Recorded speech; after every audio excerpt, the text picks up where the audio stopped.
সরকার কিন্তু ইলেকশনে একটা টেন্টেটিভ ডেট বলে দিছে। এখন পার্টিকুলার কোন দিন হবে এটা ইলেকশন কমিশন আপনাদের জানাবে। এবার ভোটটা যেন সুস্থ এবং শান্তিপূর্ণভাবে হয় এবং একটা উৎসব মুখর পরিবেশে হয়, এই জন্য আমাদের সব ধরনের চেষ্টা থাকবে।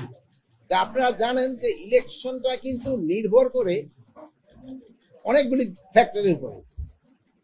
প্রথম ফ্যাক্টরটা হলো যারা নির্বাচনে অংশগ্রহণ করে এবং জনগণ। নির্বাচনে যারা অংশগ্রহণ করতেছে তারা যদি চায় নির্বাচনটা শান্তিপূর্ণভাবে হোক, তবে কিন্তু নির্বাচনটা শান্তিপূর্ণভাবে করা খুবই সুবিধা। তারপরে ধরেন নির্বাচনের জন্য অন্যান্য ফ্যাক্টর, ইলেকশন কমিশন একটা ফ্যাক্টর, তারপরে আপনার এই প্রশাসন একটা ফ্যাক্টর, তারপরে আমাদের এই আইন শৃঙ্খলা বাহিনী একটা ফ্যাক্টর, আর সবার উপরে হলো তো জনগণ। এখন হলো নির্বাচনটা সুস্থ করার জন্য যে পার্টিগুলি পার্টিসিপেট করবে তাদের সব ধরনের সহযোগিতা এবং জনগণের একটা সহযোগিতা কিন্তু দরকার।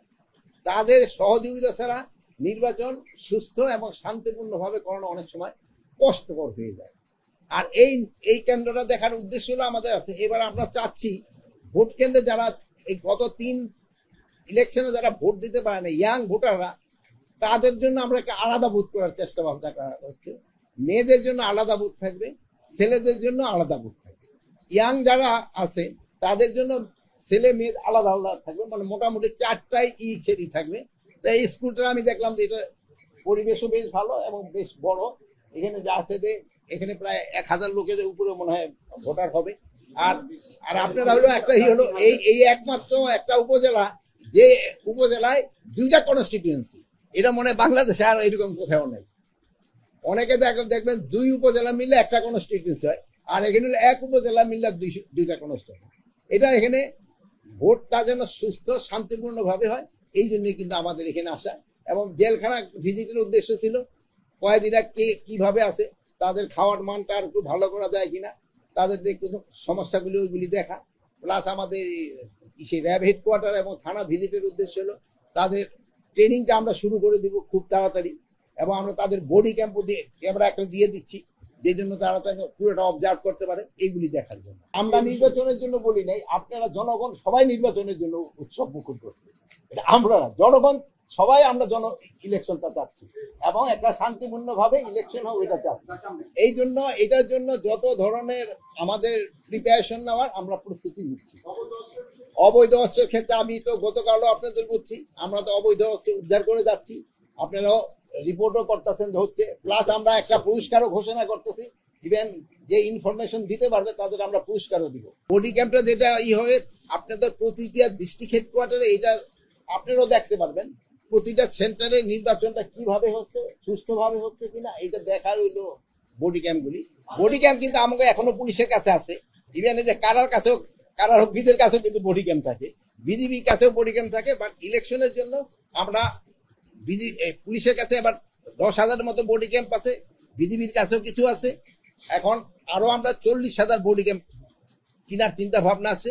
এটা পুরা ভোটার কেন্দ্রগুলিতে আমরা যেন নির্বাচনে এক জায়গা থেকে দেখা যায়, এটা একটা সেন্ট্রালি দেখার একটা ব্যবস্থা থাকবে, ওটা থেকে নেওয়া হবে। প্লাস জেলা হেডকোয়ার্টার গুলো ব্যবস্থা থাকবে। ইভেন আমরা চিন্তা ভাবনা করতেছি প্রতিটা থানা হেডকোয়ার্টারে দেওয়া যায় কিনা, এটা নিয়েও আমাদের চিন্তা ভাবনা। শোনেন বডি ক্যাম্পটা সম্বন্ধে আপনার বডি ক্যাম্পে পুরো ওই সিসিটিভির কাজই কিন্তু হয়ে যায়, পুরা অবজারভেশনের কাজটি হচ্ছে। কেন্দ্র প্রতি পুলিশ সদস্য না, কেন্দ্র প্রতি থাকে হলো 6 জন পুরুষ আনসার, 4 জন মহিলা আনসার, 2 জন অস্ত্রধারী আনসার। এবার আমরা আনসার 1 জন আরো বাড়াচ্ছি ওই কি বলে প্রিজাইডিং অফিসারের জন্য। প্রিজাইডিং অফিসার অনেক সময় থ্রেটে থাকে, ওনার জন্য 1 জন। তারপরে আমরা প্রতি কেন্দ্রে 2 জন থেকে 3 জন তো পুলিশ দিবই। তারপরে আমাদের মোবাইল হিসেবে এবার জানেন অন্য সময় আমরা আর্মি 30,000, এবার আমরা প্রায় 80,000-এর উপরে সেনাবাহিনী নিয়োগ করব, নৌবাহিনী নিয়োগ করব, সেনাবাহিনী নিয়োগ করব, বিজিবি নিয়োগ করবে, র্যাব এবং অন্যান্য বাহিনীতে থাকবে। আইন শৃঙ্খলা বাহিনী পর্যাপ্ত পরিমাণ থাকবে।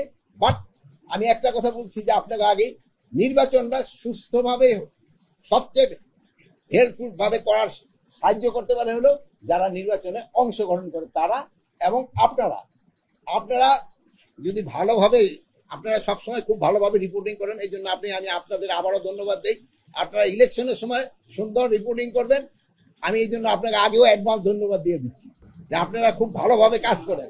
আপনাকেও এই যে কারেক্ট রিপোর্টিং এর জন্য এই যে আমাকে আশেপাশে অনেক দেশ মিথ্যা যে সংবাদগুলি পরিবেশন করতো এগুলি কিন্তু বন্ধ হয়ে গেছে, এই জন্য আপনারা আমার তরফ থেকে ধন্যবাদ।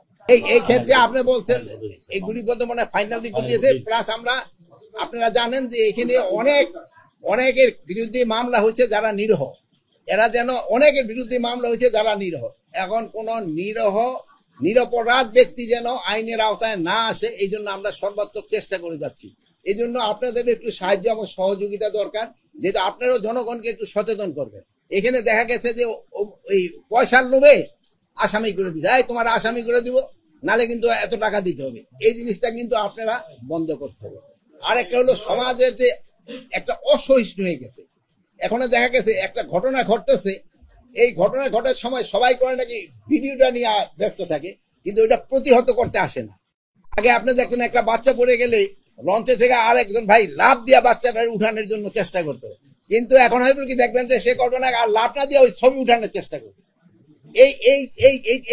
এই সাংস্কৃতিক থেকে কিন্তু আমাদের ফিরে আসতে হবে। আমাদের যে বুড়া অনেক ভাইরা আছে যারা, আমিও যদি মনে হয় বয়স সবচেয়ে বেশি, আগের দিনে কিন্তু একটা অপকর্ম কেউ করতেছিলে এটাকে প্রতিহত করতো কয়েকজন দাঁড়ায়, এখন কিন্তু এই জিনিসটা কমে গেছে। এটা আপনি কিন্তু জনগণকে একটু সচেতন করতে হবে, আর সবকিছুতে এত অসহিষ্ণু হলে হবে না, এবং এত অসহিষ্ণু হলে কিন্তু হবে না, সবাই একটু ধৈর্য ধরতে হবে।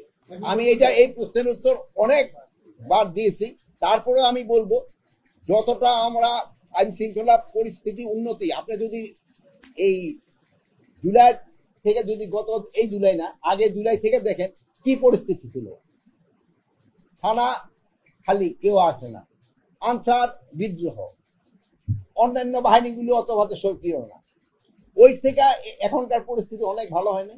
বলেন, আপনারা বলেন। হ্যাঁ, আপনার কথাটা শেষ করতে আমাদের প্রশ্ন হলো কি, একটা কথা শেষ হওয়ার আগে আরেকজন আবার ওই ফোরন ছুটে হলে কথাটা শেষ করে তারপর আপনি কথা, আমি তো উঠে যেতেছি না, ওর থেকে কি পরিস্থিতি উন্নতি হয় না, তা আরো যে আমাদের সময় হয়ে গেছে, হয়তো আমরা কাঙ্ক্ষিত পৌঁছতে পারি নাই, ওইটা থেকে আমরা হয়তো আল্লাহ দিলে পৌঁছে যাবো। আরেকটা আমি ভাই আপনাদের অনুরোধ করেন, আপনাদের অনেকের 53 বছর হয় না, 53 বছরের উপরে কারা, একটু হাত উঠান দেখি, স্বাধীনতার উপরে কারা আছে। এই আইন শৃঙ্খলার পরিস্থিতি খুব ভালো ছিল, এরকম কোন সময় রিপোর্ট দেখছেন? এই আমার ভাইরা যারা আছে বয়স্ক, এরা কেউ দেখে না। এই সব সময় আইন শৃঙ্খলা পরিস্থিতি সম্বন্ধে এরকমই একটা সবাই পারসেপশন থাকে, কিন্তু আল্লাহ দিলে আইন শৃঙ্খলা পরিস্থিতি যে অবস্থায় আছে, আমাদের নির্বাচন করতে কোনো অসুবিধা হবে না। যে জায়গায় সাংবাদিকদের উপর হামলা হয়েছে, শুনেন, যে জায়গায় সাংবাদিকদের উপর হামলা হয়েছে ওই জায়গায় আমরা কিন্তু তাদের আওতায় নিয়ে এসেছি। এই জন্য আমি বলতেছি শুধু সাংবাদিক না, সাধারণ জনগণের উপরে যেন হামলা না হয়, এই জন্য কিন্তু আমাদের সবারই এটা প্রতিকার, এটা কিন্তু আমাদের একটা কোন একটা কাছে একটা অঘটন ঘটতে থাকলে এটার প্রতিহত করতে কিন্তু আমাদের একটা ইমানি দায়িত্ব। আমাদের হুজুররা কেউ আছে কিনা এনে এটা বলতে, হ্যাঁ বলেন, এটা বলেন, এটা হাদিসটা কোন? আমাদের কোথাও কোনো অঘটন ঘটতে থাকলে এটা প্রতিহত করা একটা ইমানি দায়িত্ব। এটা এই যে দেখেন, এটা হুজুর, এটা কিন্তু আমাদের দায়িত্ব। চাঁদাবাজ কাউকে ছাড় দেওয়া হবে।